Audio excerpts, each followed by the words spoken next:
Hai, Assalamualaikum dan selamat sejahtera kepada semua trader-trader yang berada di Malaysia. Hari ini 24 November 2025, sekali lagi anda bersama saya Amar, Market Analyst anda di Torex Malaysia. So hari ini kita akan meneliti perkembangan pasaran bagi minggu lepas, iaitu sepanjang 17 hingga 21 November 2025. So ulasan hari ini seperti biasa kita akan memberi tumpuan kepada sentimen pasaran, pergerakan harga utama dan juga gambaran makro yang boleh mempengaruhi pergerakan pasaran pada minggu ini. So pastikan anda menonton analisa ini sehingga penghujung untuk mendapatkan konteks yang lebih luas berkenaan aktiviti dagangan anda pada minggu ini. Okey, kita mulakan analisa kita pada hari ini dengan mata wang dolar Amerika Syarikat. So, secara teknikal, dolar Amerika Syarikat meneruskan pengukuhan sepanjang minggu lepas selepas data ekonomi kembali diterbitkan setelah 48 hari government telah ditutup ataupun government shutdown. Okey, ia menunjukkan bahawa ekonomi Amerika Syarikat masih lagi teguh berbanding kebanyakan ekonomi utama dunia. Walaupun terdapat tanda-tanda kelembapan pasaran, komponen penting seperti inflasi teras, perbelanjaan pengguna dan juga kekuatan pasaran buruh masih mengekalkan momentum yang mencukupi untuk menyokong dasar monetary semasa. Federal Reserve juga kekal berhati-hati dalam membuat keputusan penurunan kadar faedah dan ketiadaan isyarat jelas mengenai pelonggaran dasar menyebabkan dolar terus menjadi pilihan utama pelabur sebagai aset selamat. Dalam situasi pasaran equity yang tidak stabil serta aliran keluar dari aset berisiko, USD terus mendominasi aliran modal global. Okey, jom kita lihat kepada dollar index chart. Okey. So daripada gambaran H4 kita boleh lihat pergerakan dollar index strong momentum bullish ke atas. Okey, berturut-turut bermula daripada kita dapat lihat pergerakan dollar index berturut-turut strong membuat kenaikan bullish ke atas bermula daripada bulan September hari tu, okey, 17 September 2025. Daripada kalau kita buka kepada time frame yang lebih kecil, apa yang saya boleh simpulkan dekat sini, belum lagi ada tanda-tanda daripada sudut technical analysis sebarang momentum yang bakal memecahkan trend bullish yang kita sebutkan tadi. So ada beberapa penadaan support yang kita ada dekat sini. So korang boleh lihat pada garisan biru 1, 2 dan 3 garisan biru yang telah pun kita tandakan. Kenaikan pada sekarang ini kalau kita nampak pergerakan sedang melakukan sideway, tidak ada keputusan lagi. So jangkaan saya menjagakan bahawa sekiranya dolar index tidak berjaya memecahkan para support biru di bawah sekiranya dolar index memecahkan para support di bawah, ada kebarangkalian dolar index akan mencari para support kedua yang kita tandakan di sekitar harga 99.57 something like that lah, plus minus. Tapi seperti saya katakan, momentum masih lagi kita cenderung kepada USD akan terus mengukuh berdasarkan analisa ataupun fundamental yang kita sebutkan tadi. So sekiranya tuan-tuan nak melakukan sebarang aktiviti trading pada minggu ini, boleh perhatikan pergerakan sideway yang berlaku pada sekarang ini. Okey, tandakan para support dan resisten di bahagian yang kita ada dekat sini, which is dekat atas. Okey, satu para resisten di atas dan juga satu lagi para support yang seperti line biru kita tandakan lah. Okey, untuk langkah berjaga-jaga, perhatikan dua garisan support dan resisten ini. Sekiranya melakukan pecahan di atas menurut technical analysis, maka kita menjagakan bahawa dolar index akan terus mengukuh mencari paras resisten yang lebih tinggi di atas. Dan sekiranya memecahkan para support seperti yang kita ceritakan tadi, dolar index mungkin akan turun seketika, membuat retracement, membuat correction untuk mencari paras support yang ada di bahagian bawah. So kita pergi kepada mata wang seterusnya, Japan Yen. Okey, kita seterusnya pergi kepada mata wang Yen. Yen terus melemah pada minggu lepas menyusut apabila USD JPY terus diperdagangkan berhampiran paras tertinggi pada tahun ini. Jurang kadar faedah yang semakin ketara antara Amerika Syarikat dan juga Jepun menyebabkan mata wang tersebut kekal sebagai pilihan utama bagi aktiviti carry trade. Alright. So kita lihat minggu lepas Jepun ada mengumumkan pakej rangsangan besar-besaran yang diumumkan oleh kerajaan Jepun turut meningkatkan kebimbangan para pelabur yang menjangkakan bahawa ia akan menjadi beban fiskal kepada negara. Sekaligus ia memberi tekanan kepada mata wang yen itu sendiri. Dalam masa yang sama, kalau kita lihat, Bank of Japan mengekalkan pendirian monetary ultra menyebabkan yen terus terperangkap dalam sentimen negatif. Pemulihan mata wang Jepun kalau kita lihat hanya dijangka berlaku jika terdapat perubahan agresif dalam dasar Bank of Japan ataupun campur tangan rasmi oleh pihak berkuasa. Jom kita lihat apa yang berlaku kepada chart USD JPY. Okey, di hadapan anda sekarang ini merupakan chart kepada USD JPY. Sekali kita lihat minggu lepas USD JPY membuat penurunan daripada paras tertinggi yang dicapai iaitu 157.92 turun ke paras 156.24 mengikut daripada data fundamental yang kita sebutkan tadi.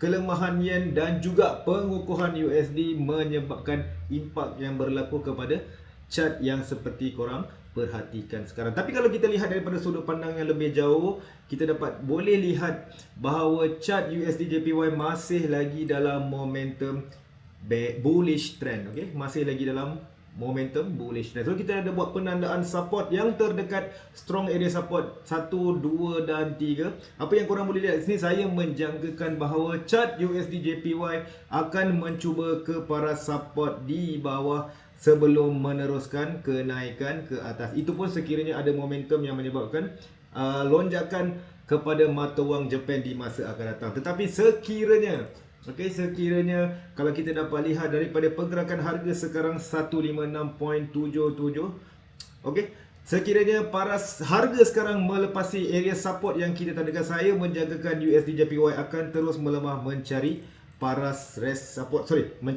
paras support yang ada di bawah. Kenapa saya cakap macam tu? Sebab kalau kita lihat kenaikan chart USD JPY adalah bersifat berturut-turut. Daripada kita ambil contohnya daripada tarikh 1 Oktober 2025 sehingga yang terkini 21 November 2025. So of course, kalau kita faham daripada sudut technical analysis, setiap kenaikan chart pasti akan melakukan retracement ataupun kita sebut sebagai price correction sebelum dia meneruskan suatu momentum pergerakan tersebut. Jadi sekiranya minggu ini kita dapat lihat isu-isu fundamental ataupun isu technical analysis yang memberi impact kepada mata wang Jepun, dan juga sekiranya terdapat isu-isu fundamental yang menggegarkan mata wang dolar Amerika sekaligus memberi kelebihan kepada mata wang dolar, kita akan dapat lihat bahawa Jepun mungkin akan terus ditekan pada minggu ini mencari paras harga yang lebih rendah pada minggu ini. Okay, so itu sedikit sebanyak apa yang terjadi kepada mata wang Jepun. So let's go, kita nak pergi kepada mata wang seterusnya. Okay, now kita nak pergi kepada instrumen kegemaran ramai iaitu XAU USD ataupun gold. So kalau kita lihat, emas kekal stabil pada paras tertinggi pada minggu lepas. Emas mengekalkan kedudukan stabil berhampiran paras tertinggi sejarah pada minggu lalu, didorong oleh peningkatan permintaan terhadap aset pelindung nilai ini. Okay? Emas merupakan safe haven asset yang sentiasa mendapat permintaan yang tinggi daripada kalangan para pelabur. Apabila berlaku ketidaktentuan pasaran, terutamanya pasaran equity ataupun kebimbangan terhadap hala tuju ekonomi global, mendorong pelabur mengalihkan modal ke aset yang dianggap lebih selamat seperti XAU USD. Alright. So walaupun kalau kita lihat dolar USD mengukuh emas tidak banyak terjejas kerana kestabilan hasil bond Amerika Syarikat memberi ruang kepada emas untuk mengekalkan premium harga. Permintaan fizikal dan aliran masuk ke dana berkaitan emas juga menyokong kenaikan harga, menjadikan emas sebagai aset yang kekal menarik dalam suasana risk off semasa. So jom kita tengok apa yang berlaku kepada carta XAU USD. Okey, di hadapan anda ini merupakan carta XAU USD. So kita dapat lihat pergerakan emas sejak beberapa minggu ini, okey, daripada pembukaan semula kerajaan Amerika Syarikat sehinggalah data NFP pada minggu lepas, walaupun tiada data dikeluarkan yang memberi kelebihan kepada USD, namun kalau kita lihat emas tidak menerima tempias yang sangat tinggi berkenaan daripada isu fundamental yang saya sebutkan tadi. Namun kalau kita lihat proses ataupun kedudukan carta XAU USD sekarang ni masih lagi dalam meneruskan, kita panggil sideways, belum ada lagi ketentuan ke mana arah tuju yang bakal dituju pada minggu ini. Namun kita dah buat penandaan area support dan resistance yang boleh anda jadikan, mungkin boleh jadikan sebagai rujukan. Okey, di bawah sini anda boleh lihat pada paras 4000 dan juga pada paras 3800 merupakan zone strong support yang mungkin boleh anda perhatikan pada minggu ini. Namun sekiranya kalau anda boleh lihat kenaikan di XAU USD mungkin berlaku pada minggu ini, anda boleh perhatikan dua kawasan resisten yang kita tandakan.